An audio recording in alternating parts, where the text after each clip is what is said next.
क्यों mutual fund investor यहाँ पे एसआईपी डिसकंटिन्यू कर रहे हैं, एसआईपी को रोक रहे हैं? देखा जाए तो दिसंबर 2025 में जो ये डेटा था ये 80 से 85% देखने को मिला। देखो एसआईपी स्टॉपेज रेशियो जो है दिसंबर 2025 का वो 80 से 85% देखने को मिला। इट मीन्स कि यहाँ पे अगर 100 लोगों का आंकड़ा देखें तो 100 में से 85 लोगों ने यहाँ पे एसआईपी अपना स्टॉप किया। इट मीन्स कि जो ये आंकड़ा है ये धीरे धीरे काफ़ी हाई होता हुआ देखने को मिल रहा है। आखिर क्या रीज़न है इसके पीछे कि इन्वेस्टर एसआईपी रोक रहे हैं? आज मैं आपके सामने कुछ रीजंस रखूंगा जिसके बेसिस पे आपको समझना होगा कि आखिर इन्वेस्टर एसआईपी क्यों रोक रहे हैं। लेकिन उसके पहले मैं आपके सामने कुछ डेटा रखूंगा। जी हाँ, पिछले 10 से 11 मंथ का डेटा होगा जिसके बेसिस पे कुछ आंकड़े आपके सामने क्लियर होंगे कि आखिर इन्वेस्टर यहाँ पे किस बात को लेके काफ़ी नाराज़ है। चलिए शुरुआत करते हैं। लेकिन आप में से बहुत ऐसे इन्वेस्टर हैं जिनको पोर्टफोलियो रिव्यू और डिज़ाइन को लेके प्रॉब्लम है। डिस्क्रिप्शन बॉक्स में आए, डिटेल चेक करें और व्हाट्सअप नंबर के थ्रू हमारे साथ जुड़ सकते हैं। मैं आपके सामने पिछले 12 मंथ का इनफ्लो रखता हूँ, जी हाँ, इक्विटी ओरिएंटेड स्कीम्स का। अब अगर आप देखोगे तो यहाँ पे जुलाई के बाद जो आंकड़े हैं वो काफ़ी कमज़ोर देखने को मिले हैं। जैसे कि अगर आप नोटिस करोगे तो जुलाई 2025 में जो इनफ्लो था वो 81% बढ़ के देखने को मिला। मतलब जो 23,000 का इनफ्लो था वो 42,000 जुलाई के मंथ में देखने को मिला। लेकिन जुलाई के बाद आंकड़े अगर आप नोटिस करोगे तो करीबन 40 से 50% इनफ्लो में कमी आया है। जैसे कि अगस्त 2025 में 21 से 22% का गिरावट था इनफ्लो में, सितंबर में फिर से 8 से 9%, अक्टूबर में 18% का गिरावट देखने को मिला, नवंबर में यहाँ पे मामूली सा बढ़त और दिसंबर में फिर 6 से 7% के इनफ्लो में गिरावट देखने को मिल रहा है। अब लगातार जब इनफ्लो में गिरावट होता है तो ये एक संकेत है कि मार्केट से इन्वेस्टर का विश्वास थोड़ा कम हो रहा है, रिटर्न कम देखने को मिल रहे हैं, मार्केट में दबाव है और ये सबसे बड़ा रीज़न है। देखो अगर मार्केट में रिटर्न नहीं बनेगा तो कई इन्वेस्टर्स जो हैं वो अपना पैसा निकालेंगे या फिर एसआईपी को रोकेंगे। लेकिन इसका मतलब ये नहीं है कि इन्वेस्टर अपना पूरा पैसा निकाल रहे हैं, इन्वेस्टर यहाँ से एग्जिट ले रहे हैं, इन्वेस्टर अब आगे पैसा नहीं लगाएंगे। इसके पीछे रीजंस को समझना पड़ेगा कि आखिर क्या क्या पॉइंट्स हैं जिसके चलते यहाँ दिसंबर के मंथ में जो एसआईपी स्टॉपेज रेशियो है डिसकंटिन्यू का वो काफ़ी बढ़ता हुआ देखने को मिला है। सबसे पहला जो रीज़न है, देखो एसआईपी का जो एक सीमा है वो तय हो चुका है। इट मीन्स कि देखो बहुत ऐसे इन्वेस्टर हैं जब म्यूचुअल फंड एसआईपी स्टार्ट करते हैं तो वो 5 साल 3 साल के लिए एक ड्यूरेशन लेके चलते हैं, तो वो एसआईपी का ड्यूरेशन कंप्लीट हो जाता है। अब दिसंबर के मंथ में बहुत सारे एसआईपी का ड्यूरेशन कंप्लीट हुआ है जिसके चलते यहाँ पे बहुत सारे एसआईपी स्टॉप हुए हैं। बहुत लोग ये मानते हैं कि मार्केट गिर रहा है इसलिए यहाँ पे एसआईपी स्टॉप हो रहा है, ऐसा नहीं है। देखो बहुत ऐसे इन्वेस्टर का एसआईपी का टेन्योर कंप्लीट हो गया है जिसके चलते यहाँ पे एसआईपी बंद हुआ है। दूसरे पॉइंट की बात करूँ, देखो बाजार में लगातार जो ये गिरावट है ये सबसे ज़्यादा न्यू इन्वेस्टर को डिस्टर्ब करता है।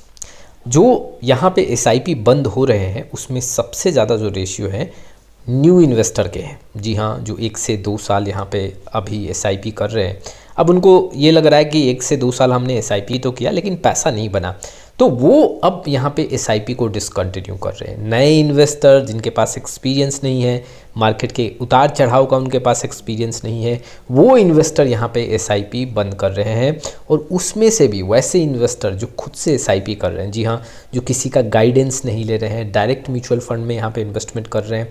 देखो रेगुलर म्यूचुअल फंड में इन्वेस्टमेंट कर रहे हो, किसी एडवाइज़र के साथ जुड़े हो, वो कहीं ना कहीं आपको मना करेगा कि इन्वेस्टमेंट ना रोको।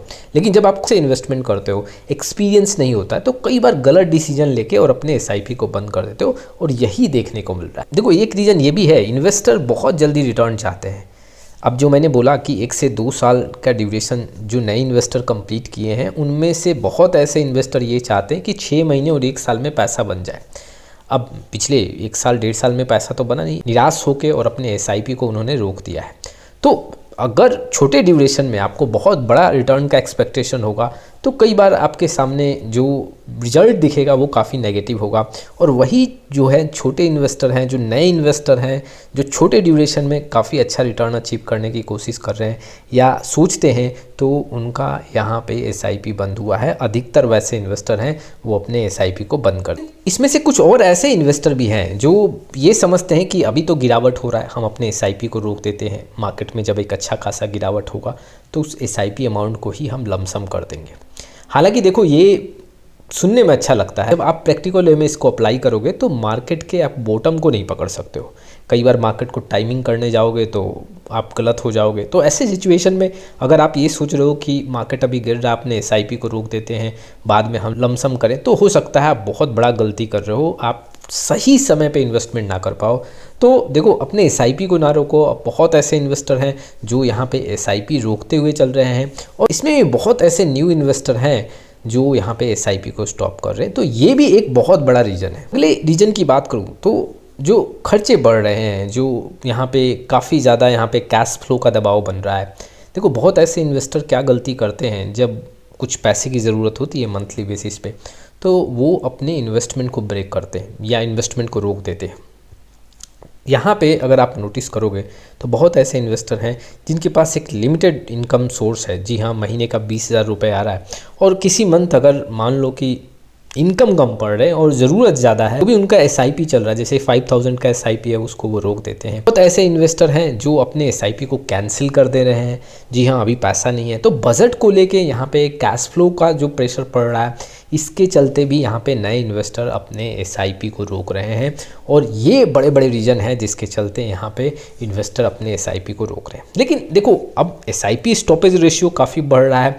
इसका मतलब ये नहीं कि इन्वेस्टर यहाँ पे एसआईपी नहीं कर रहे, एसआईपी कर रहे हैं। लेकिन अगर आप देखोगे तो इसमें से बहुत न्यू इन्वेस्टर जो हैं वो एसआईपी वहाँ पे रोक रहे हैं। जो इन्वेस्टर के पास एक्सपीरियंस नहीं है, जिनका ड्यूरेशन कंप्लीट हो गया, वैसे इन्वेस्टर यहाँ पे एसआईपी रोक रहे हैं। अभी भी बहुत ऐसे एक्सपीरियंस इन्वेस्टर हैं जिनके पोर्टफोलियो में काफ़ी अच्छा एसआईपी का रिटर्न देखने को मिल रहा है, वो अपने एसआईपी को कंटिन्यू कर रहे हैं। तो इससे आपको ये समझना है कि मार्केट में कैसा भी कंडीशन क्यों ना हो, आपको अपने एसआईपी को कंटिन्यू करना है। जो ये एसआईपी स्टॉपेज रेशियो है, इससे डरना नहीं है। कई बार साल में उतार और चढ़ाव के चलते मार्केट में, और इन्वेस्टर की ज़रूरत और न्यू इन्वेस्टर की बहुत सारे गलतियों के चलते यहाँ पे एसआईपी स्टॉपेज रेशियो काफ़ी बढ़ जाता है। लेकिन आपको घबराना नहीं है, मार्केट में ऐसे एसआईपी स्टॉपेज रेशियो ऊपर नीचे आपको देखने को मिलेगा। हाँ, प्रॉब्लम तब है कि जब एसआईपी स्टॉपेज रेशियो 100% से ऊपर देखने को मिले। हालांकि बहुत कम चांस होता है कि 100% से ऊपर देखने को मिले। हमेशा आपको जो एसआईपी स्टॉपेज रेशियो है वो 100% से नीचे ही देखने को मिलेगा। इससे हम ये कह सकते हैं कि यहाँ पे इन्वेस्टर अभी भी एसआईपी के थ्रू पैसा लगा रहे हैं। तो ये कुछ इन्फॉर्मेशन है जो इन्वेस्टर के लिए इंपॉर्टेंट है। आपका क्या राय इस वीडियो को लेकर कमेंट बॉक्स में जरूर आए। फिर मिलेंगे एक नए वीडियो के साथ, तब तक के लिए जय हिंद, जय भारत।